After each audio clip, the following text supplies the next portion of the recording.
su muerte y ni siquiera que había fallecido. Durante el tiempo que el CIE permaneció cerrado por obras, los juzgados de Barcelona no emitieron ninguna orden de internamiento de los extranjeros que eran encontrados en situación irregular en nuestro territorio. Sin embargo, ello no produjo ninguna alteración ni de la seguridad pública ni de la convivencia, ni tan siquiera se vio dificultad de la aplicación de su propia política migratoria vigente, lo que a tenor de numerosas organizaciones sociales, instituciones y expertos en la materia, opinión que nosotros también sostenemos, demuestra la inutilidad de la existencia de los CIEs. Además, en ese periodo hubo también, como sabe, 2 resoluciones del Parlamento de Cataluña y del Pleno del Ayuntamiento de Barcelona contrarias a la reapertura del CIE de Zona Franca. La cuestión es que en el año 2007 ustedes reabren el centro y el distrito de Sant-Montjuïc, donde se encuentra el centro, ha abierto un expediente al descubrir que el CIE estaba funcionando sin licencia administrativa de apertura. Nos podríamos extender muchísimo en el historial infame del CIE de Zona Franca, de los CIEs en general, pero en particular del CIE de Zona Franca.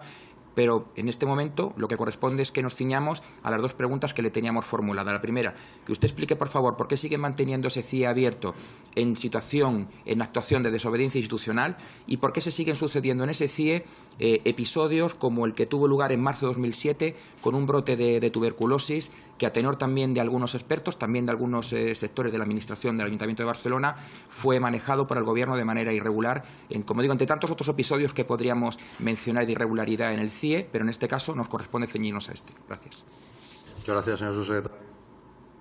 Sí, bueno, en primer lugar, permítame que discrepe de las alegaciones o aseveraciones de actuación irregular o de situación irregular de este centro. En cuanto a la primera de las cuestiones, recuerdo también la pregunta que ha hecho referencia del interno que falleció y que, bueno, pues yo en aquel momento, que también me correspondió a mí comparecer y responderle, entendimos que se había cumplido el protocolo correspondiente y actuación con las autoridades consulares del país de origen. Pero no es el objeto de la pregunta de hoy. En cuanto a lo que usted nos plantea y, en primer lugar, en cuanto a la posible apertura irregular, yo le transmito que desde el punto de vista del Ministerio de Interior no hay en absoluto ninguna irregularidad. Las competencias que atribuye la Constitución al Estado en materia nacional de inmigración, extranjería y derecho de asilo determinan que los centros de internamiento sean una competencia estatal. Ese es el punto de partida. En segundo lugar, le recuerdo que, sin perjuicio de la posición política que se pueda tener respecto a los mismos, los centros de internamiento extranjeros son hoy en día una herramienta necesaria para hacer efectiva la política migratoria de la Unión Europea y, fundamentalmente, en lo que se refiere a la lucha contra la inmigración ilegal. Le recuerdo que España tiene un plazo de mantenimiento de las personas en situación irregular de 2 meses, cuando la legislación europea permite que ésta pudiera extenderse hasta 6 meses como mínimo. Le recuerdo que hay otros Estados miembros que son de irreprochable corrección institucional, donde este internamiento se produce directamente en centros penitenciarios. Me refiero a Alemania, por ejemplo. Quiero decir que a la hora de plantear la posición que tiene la Administración española respecto a estos centros de internamiento, creo que habría que ser más prudente. España, por tanto, y como miembro de la Unión Europea, necesariamente tiene que cumplir la normativa de la Unión Europea también en política migratoria y ajustarse a los principios del ordenamiento jurídico. Y eso es lo que hace, y es lo que se hace con los centros de internamiento de extranjeros, como le digo, y con los datos que le he mencionado anteriormente, creemos de una manera absolutamente rigurosa y plenamente respetuosa con los derechos fundamentales de las personas que llegan a España en situación irregular como inmigrantes irregulares. Los centros de internamiento de extranjeros, insisto, no tienen carácter penitenciario y están establecidos con los mecanismos necesarios para garantizar estos derechos y libertades de extranjeros y están siempre sometidos, esto también hay que recordarlo, a control judicial en el marco de las garantías de la normativa española europea. Debo señalar ya concretamente, en cuanto al centro de internamiento de extranjeros de Barcelona, que reúne absolutamente las condiciones adecuadas para el cumplimiento de la finalidad, las condiciones establecidas en la legislación. Yo también quiero citarle literalmente la resolución, en este caso del auto dictado por el Juzgado de lo Contencioso Administrativo número 2 de Barcelona el 4 de julio de 2016, donde el propio juzgado deniega al Ayuntamiento de Barcelona una autorización de entrada en el centro que le requirió este ayuntamiento para comprobar si se había dado cumplimiento a la resolución del ayuntamiento de 4 de julio de 2016, donde ordenaba el cese de actividades del centro de internamiento de extranjeros. Y concretamente el juzgado, la autoridad judicial, y le cito también literalmente, refiere en el auto que la petición del ayuntamiento de Barcelona esconde un claro y manifiesto evidente conflicto competencial entre el ayuntamiento y la administración del Estado gestora del centro de internamiento de extranjeros. Es decir, lo que se pretende, y creemos que refleja el auto, lo que pretende el Ayuntamiento de Barcelona es trasladar al terreno del conflicto político una cuestión que es una cuestión de competencias y que ahora mismo se está dilucidando en el ámbito de la jurisdicción contencioso-administrativa, que creemos que es donde debe dilucidarse, porque el Ministerio de Interior, nosotros entendemos que cumplimos absolutamente la normativa de aplicación y que la apertura y el funcionamiento del Centro de Internamiento de Extranjeros de Barcelona es absolutamente regular.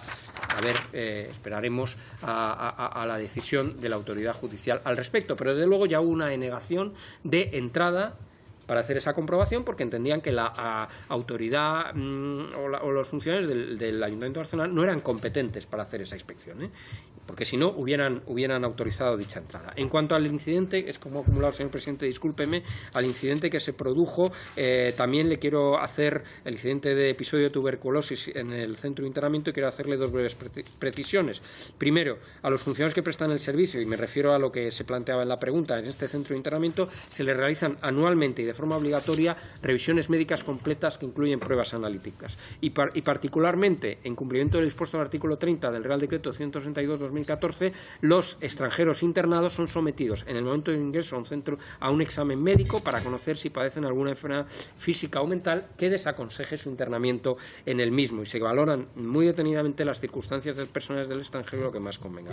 Debo decirle que en los centros existen dependencias para los extranjeros internados que cuando no requieran atención hospitalaria en razón de su enfermedad física o psíquica o toxicológica y se aprecie que sea necesario, puedan ser separados del resto de internos a juicio del facultativo correspondiente, medida que siempre se comunica al juez competente para el control de estancia de los extranjeros en el centro.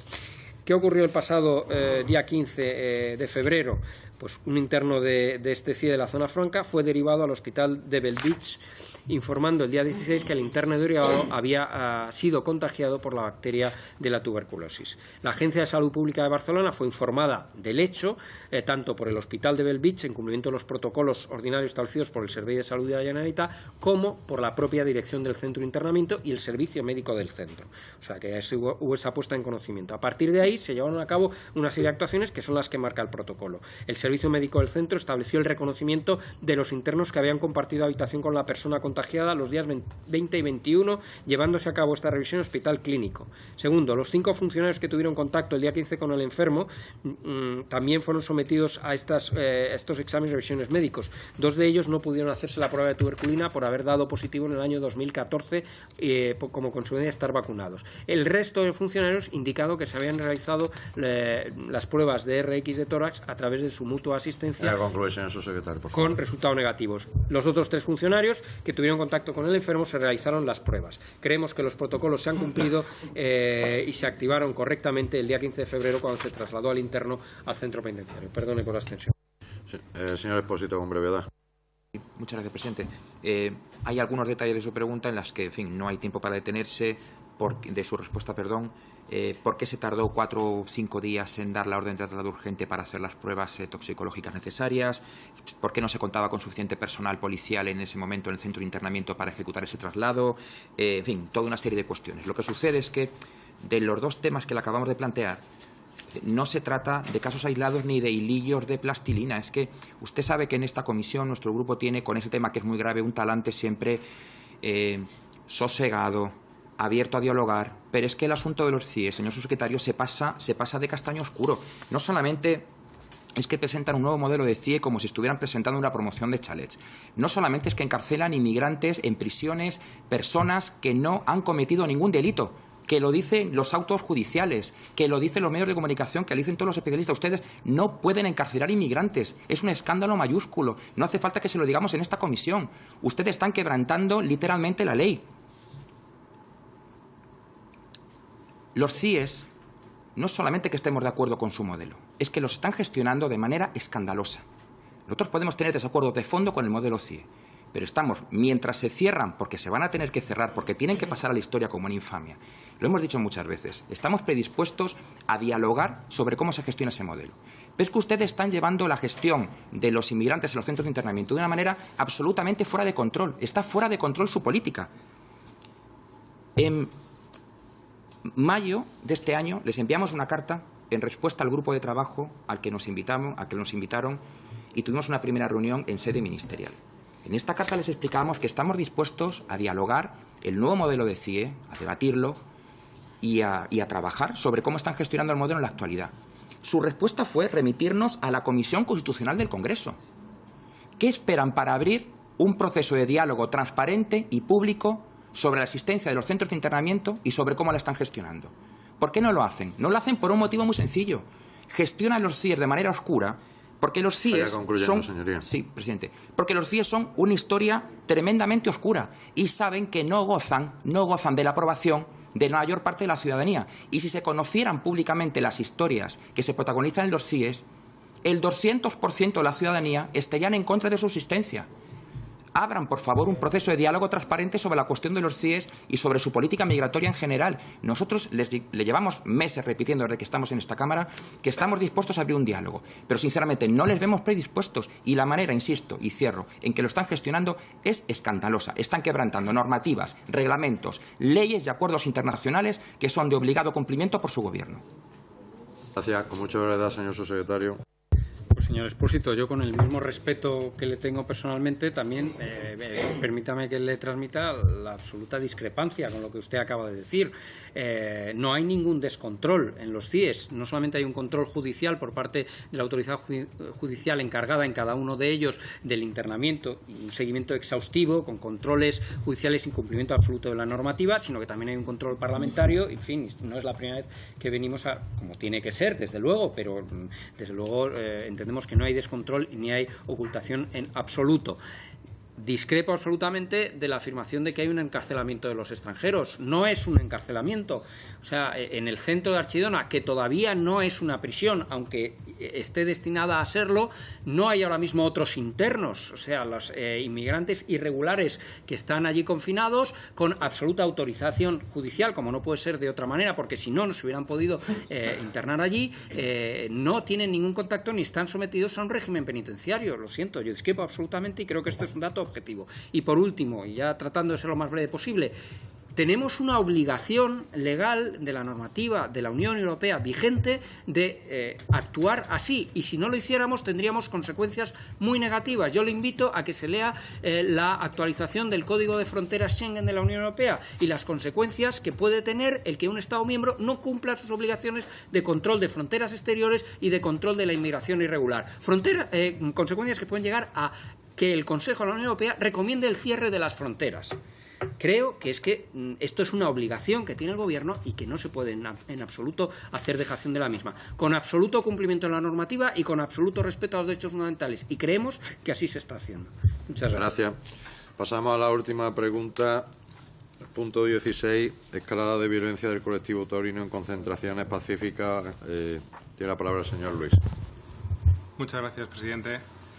Bueno, quien le habla el pasado 8 de septiembre fue testigo de cómo, con una actitud de total impunidad, un par de sujetos en Barbastro, en Huesca, se acercaban a una manifestación absolutamente pacífica que protestaba por las corridas de toros en Barbastro y, haciendo uso de la fuerza, arrebataban la pancarta e intentaban forcejear con los allí concentrados.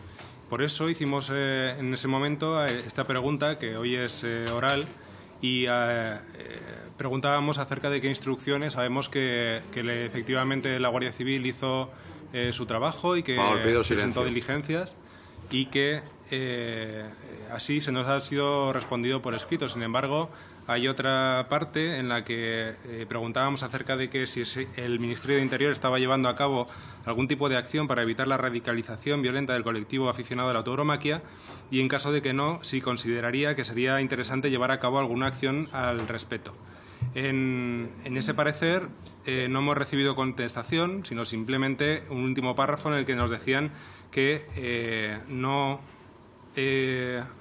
consideraba que fueran hechos generalizables, que eran hechos puntuales y que, por lo tanto, la actividad delictiva abordable no era, por lo tanto, competencia policial, desde la perspectiva de un plan de actuación.